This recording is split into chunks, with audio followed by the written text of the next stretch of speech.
Cockroach जनता पार्टीच्या अभिजित दिपके यांच्या घराला पोलीस संरक्षण पुरवण्यात आले। परिसरात सीसीटीव्ही बसवायला सुरुवात झाली। दिपकेनं स्थापन केलेल्या कॉक्रोच जनता पार्टीची सगळीकडे चर्चा आहे। याचा आढावा घेतलाय विजय चिडे यांनी। छत्रपती संभाजीनगरचा अभिजित दिपके यांनी एक जनता कॉक्रोच पार्टी स्थापन केली। तिला मोठा पाठिंबा मिळाल्याचा देशभरामधून पाहायला मिळाला। तब्बल 2 कोटीहून अधिक प्रेक्षक जे आहेत ते त्याचे चाहता झाल्याचा पाहायला मिळालं। हे त्याचं मूळ घर जे आहे शंकर सदन असं याच्या घराचं नाव आहे। या ठिकाणी जर बघितलं तर अभिजित दिपके याचे आईवडील या ठिकाणी राहत असतात। त्याचबरोबर तो अमेरिकेतून आल्यानंतर सुट्ट्याच्या कालावधी देखील या ठिकाणी आईवडिलांसोबत राहत असतो। मात्र सोशल मीडियावरती त्याला मोठा पाठिंबा मिळाल्यानंतर या ठिकाणी जर बघितलं तर त्याच्या कुटुंबियांना जीव मारण्याच्या धमक्या येत असल्याचं देखील त्यांनी म्हटलं होतं। त्यानंतर कुठलाही अनुचित प्रकार घडू नये यासाठी आता प्रशासनाच्या वतीने या ठिकाणी मोठा पोलीस बंद जो आहे तो बंदोबस्त या ठिकाणी लावण्यात आलेला आहे।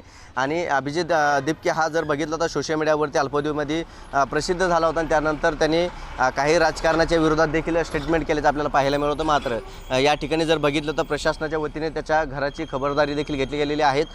सीसीटीव्ही जे आहे ते प्रशासनाचे त्याच्या घराबाहेर लावणे सुरू आहे आणि दूरपर्यंत जे आहे ते देखरेखी जे आहे ते प्रशासन या ठिकाणी करत असल्याचं पाहायला मिळत आहे। त्यामुळे आता अभिजित याच्या घरापुढे जो आहे तो पोलिसांनी अनुचित प्रकार घडू नये यासाठी मोठा फौजफाटा जो आहे तो लावल्याचं आपल्याला पाहायला मिळत आहे।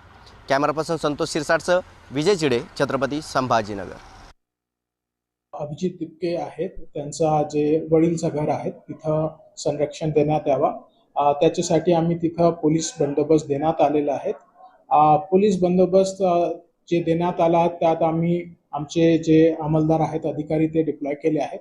तसेच आमची जे पोलीस व्हॅन्स आहेत ते तिकडे डिप्लॉय केली आहेत आणि जे काही तिकडे कायदा व सुव्यवस्था मेंटेन करायला आम्हाला जी जबाबदारी आहे ते पार पडण्याकरिता आम्ही तिथं पोलीस मॅनपॉवर डिप्लॉय केलेला आहे।